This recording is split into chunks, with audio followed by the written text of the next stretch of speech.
ગુજરાતમાં વાયરલ હોય અને કોળી સમાજના જે લોકો દાજ રાખે છે, કોળી સમાજની જેનામાં ભાવના છે, એવા લોકો આજે આ પીડિત સમાજની વારે આવ્યા છે. એમાં ખાસ કરીને તો હમણે આપણા માંધાતા સંગઠનના રાજુભાઈ સોલંકી, નટુભાઈ ડાભી, અશોકભાઈ વાગડિયા, રાઘવભાઈ ગોહિલ એટલે કે હું પોતે, નરેશભાઈ થાપા મહુવાથી આપણી વચ્ચે છે. મિત્રો તાળીઓથી વધાવો કે ભાઈ સમાજની દાજ રાખીને અહીંયા આવ્યા છે. પ્રેમજીભાઈ સરવૈયા, એમને પણ આપણે તાળીઓથી વધાવો. બાલાજી વાઘેલા આપણા તલમારાના પ્રમુખ છે. બાલાજી આવો. બાલાજી એટલે કે બાલાજી વાઘેલા આપણા પાલિતાણાના તલમારાના પ્રમુખ છે, એ પણ અહીંયા સ્થળ મુલાકાતે છે. કાજુભાઈ કોળી જેનું નામ છે, એમાં કાજુભાઈને તાળીઓથી વધાવો. મેરાભાઈ સોશિયલ મીડિયામાં ખૂબ સારું એવું નામ છે અને સમાજદારીવાળા મેરાભાઈને આપણે તાળીઓથી વધાવીએ. સાથે સાથે ભેડા ભરતભાઈ છે, ક્યાં છે ભાઈ? હા, એમને પણ તાળીઓથી વધાવી લઈએ. દિલીપભાઈ રાઠોડ, હિંમતભાઈ જમોડ, આ સર્વ જે કોળી સમાજના આગેવાનો છે એ આજે મુલાકાતે છે. સાથે સાથે જગદીશભાઈ બારિયા, બરાબર, વધાવો ભાઈ તાળીઓથી. ક્યાં છે જગદીશભાઈ? પછી પ્રતાપભાઈ ખસિયા કરીને ભાદાઓથી આપણી વચ્ચે ઉપસ્થિત છે. મુન્નાભાઈ મકવાણા આદપુરથી હમણાં થોડી વાર પહેલાં અહીંયા હતા. અક્ષયભાઈ મેર, બુધેશભાઈ જાદવ, આ બધા કોળી સમાજના જે કાંઈ આગેવાનો છે, કોળી સમાજની દાજવાળા લોકો છે, ગૌતમ બુદ્ધને માનનારા છે, ઝાંસીની રાણી લક્ષ્મીને માનનારા છે. અને જ્યારે સમાજ ઉપર આફત કે વિપત્તિ કોઈ આવતી હોય, સમાજ સાથે અન્યાય થતો હોય, અત્યાચાર થતો હોય, ત્યારે આ બધા લોકો ભેગા થઈ જતા હોય. હજી તો ગુજરાતમાંથી ઘણા બધા આગેવાનોને ફોન પણ આવતા હશે. એટલે જ્યારે કોળી ઉપર ઘટના બને ત્યારે માનનીય ધરમસિંહભાઈ થાપા છે, રાજુભાઈ સોલંકી છે, બિજરાજભાઈ છે, અમારા ભાઈ શ્રી ચિરાગભાઈ ઝાલા છે, પિન્ટુભાઈ કોળી છે, આ બધા આગેવાનો પણ, દિવ્યેશભાઈ છે, હીરાભાઈ સોલંકી છે, પરસોત્તમભાઈ સોલંકી છે, બરાબર. હજી ઘણા બધા એવા આગેવાનો છે કે જે દરેકના નામ હું લઈ લઈ શકું. પણ દરેક આગેવાનો જ્યારે સમાજ ઉપર અત્યાચાર થાય છે ત્યારે એક હાથી લડાઈ લડે છે. હમણે તાજો દાખલો આપણે બગદાણા જે કાંઈ નવનીતભાઈ બાલુદિયા ઉપર બનાવ બન્યો, એમાં પણ સમગ્ર સમાજે સહકાર આપ્યો. એ આપણા સમાજની એક એકતા છે. પણ આ બાબત એક કાનૂની બાબત હોય, બરાબર, કાનૂની લડત હોય, અલગ અલગ કોર્ટમાં કેસો એમના શરૂ હોય, બરાબર. એટલે એની ઊંડાણપૂર્વક અહીંયા આવીને આગેવાનો નિષ્ફળ મેળવી રહ્યા છે બધા. રાજુભાઈએ પણ નિષ્ફળ મેળવ્યો, એ મહુવાથી આવેલા આપણે ધાપાભાઈ છે, એમને પણ નિષ્ફળ મેળવ્યો હવે પ્રેમજીભાઈ. અને હું પણ આ કેસને પર્સનલી સ્ટડી કરી રહ્યો છું. અડધા કાગળો હજી અમારી પાસે આવ્યા છે, અડધા કાગળો હજી આવ્યા નથી.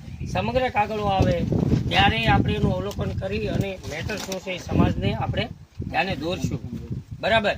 પણ એક વકીલ તરીકે હું કહેવા માગું છું કે મૂળ કાગળ 1986નો જો ધ્યાનમાં લેવામાં આવે અને મૂળ માલિક પાસેથી આ લોકોના વડવાએ જમીન રાખેલી છે તો ખરેખર એ કાગળના આધારે હક્કો આ લોકોનો બને છે, બરાબર ભાઈ.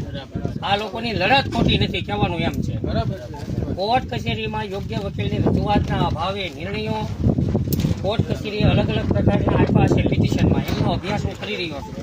પણ જે મુદ્દા જે છે, મૂળ ડોક્યુમેન્ટ છે, એ ચેક કરતાં એમનો વડવાનો અધિકાર બને છે એવું મારા લેવલે હું એ પ્રાઇમરી કાગળ જોઈને કહું છું. બાકી કોર્ટનો નિર્ણય સર્વોપરી હોય, કોર્ટ ઉપર આપણને ભરોસો છે. માનની હાઈકોર્ટ લગનના કાગળો જો આમની પાસે હોય, એમનું આપણી નજરે આવશે તો ત્યારબાદ આપણે સુપ્રીમ કોર્ટમાં જવું પડશે. તો એમના માટેની આપણે આગળ તૈયારીઓ કરશું. પણ હકનું છે જવા દેવાનું થતું નથી. બોલો જય જય કોળી સમાજ, જય જય કોળી સમાજ, જય કોળી સમાજ, જય જય કોળી સમાજ. આ બહેનો પણ ધોમ ધકતા તડકામાં બેઠા છે પોતાના હક અને અધિકાર માટે, બરાબર. કરો આ બાજુ કરો.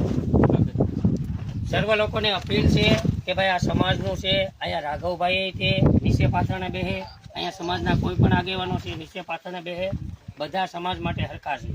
એટલે સમાજના જે આગેવાનોથી સત્ય માટે જે છે લડાઈ ત્યાં સાથ સહકાર આપવા પણ અપીલ છે, બરાબર. નહીં કે રાઘવભાઈ જી એવા કે નહીં કે રાજુભાઈ જી એવા, બરાબર. એટલે એવું કંઈ કશું નથી. જેનાથી જે આગેવાનોથી જે થાય સત્ય હકીકત જાણી અને એ દિશામાં આ પરિવારને મદદ કરવા માટે અત્યારથી હું અપીલ કરું છું. બોલો જય જય કોળી સમાજ, જય જય કોળી સમાજ. મારું નામ પ્રેમજીભાઈ સરવૈયા. આપણે શાસન, પ્રશાસન, ન્યાયપાલિકા અને પ્રેસ મીડિયા, એમાં પ્રેસ મીડિયા છે એક બંધારણનો પાયો છે. અને અત્યારે આ જે સમાજની સાથે કોળી સમાજમાં જે આ પરિવાર સાથે જે અન્યાય થઈ રહ્યો છે તો એના માટે અલગ અલગ સમાજમાંથી સંગઠન આવી અને મદદ માટે તો અહીંયા આવે જ છે અને આવશે અને આવવું જ જોવે બધાએ. પણ કહેવાનું એવું છે કે સોશિયલ મીડિયા અને પ્રેસ મીડિયા એ બંધારણનો એક પાયો છે. તો આ વિડીયો જેટલા સમાજમાં જે સમાજમાંથી જે પ્રેસ મીડિયામાં કામ કરે છે એ તમામે આ વિડીયાના માધ્યમથી નોંધ લેવી અને પોતાની રીતે પોતાના પ્રેસ ઉપર પણ વાયરલ કરવું, જેથી કરીને આખા ગુજરાતની અંદર બધાને ખ્યાલ આવે કે ક્યારે કેવા દબાયેલા અને કચડાયેલા પરિવાર હારે કેવા કેવા લોકો અન્યાય કરે છે. તો આવો અન્યાય પરિવાર કે બીજા પરિવાર હારે ન થાય. આ વેદના ભરી જે વાત ને રજૂઆત છે આ બધા પરિવાર જે ભાઈ આપણે એડવોકેટ જે વડીલ બોલ્યા છે, ખરેખર આ બધાએ નોંધ લેવી અને તમામ મીડિયાવાળાએ પોતપોતાની ચેનલોમાં વિડીયો વાયરલ કરવા તેમજ પ્રેસમાં છાપવું. આવી અમારી બંધારણના હક અધિકાર માટેના અમારા આખરી શબ્દ છે. જો કોઈ આ શબ્દ અમે જે અત્યારે રજૂઆત કરીએ છીએ કે પ્રેસ મીડિયા, શાસન પ્રશાસન, ન્યાયપાલિકા અને પ્રેસ મીડિયા બંધારણનો જે પાયો અને કાયદો અને અધિકાર જે છે એ ખરેખર જે બીકાવ અને વેચાવ જે મીડિયા હશે એ જ આ વિડીયો સાંભળીને એને પ્રેસમાં નહીં છાપે અને નહીં વાયરલ કરે. અને એવા મીડિયાને અને એવા પ્રેસવાળાને અમે માનશું પણ નહીં. એને અમે ખુલ્લા પાડશું. જો આ સમાજ હારે, ઓબીસી સમાજ, કોળી ઠાકોર હારે કોઈ પણ વાદ વિવાદ કે વાંધો હોય એને અમે ક્યારેય સાચશું નહીં, એને અમે છોડશું નહીં હવે. અને એને હારે અમે કોઈ આશા રાખીને જાચવું જ નહીં. અમે અમારા ખુદના સોશિયલ મીડિયાથી જ અમે વાયરલ કરીએ છીએ અને અમે કાયદાકીય રીતે લડત અહીંયા પૂરી કરશું. અહીંયા અમારો અધિકાર છે, ન્યાય લઈને જ રહેશું. ખોટી વાયરલ અફવાઓમાં કોઈને આવવાનું નથી. અમે ન્યાય અને કાયદામાં માનનારા છીએ. બધા ન્યાયિક તપાસની અંદર અમને જે જોવા મળશે એ પ્રમાણે જ અમારો નિર્ણય હશે.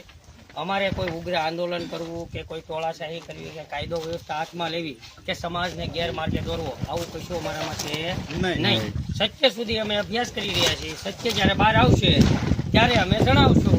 અને આપ પણ સમાજના આગેવાનો છો, રાજકીય ક્ષેત્રે છો, આપ પણ અહીંયા આવીને પરિસ્થિતિનો તાગ મેળવો કે ભાઈ શું ઘટના છે.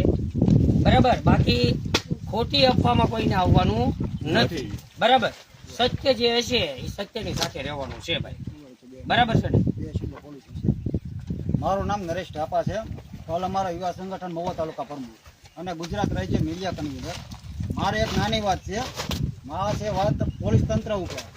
કે પીએસઆઈ હોય કે ડીએસપી સાહેબ હોય, તમારા જે હવલદારો હોય, જમાદાર હોય કે કોઈ પણ વ્યક્તિ હોય, એના ચોખ્ખા શબ્દોમાં કહી દો કે બુટલેગરોનો સાથ ન આપે ને જે વ્યક્તિની સાથે અન્યાય અત્યાચાર થતો હોય એની સાથે ઊભા રહે.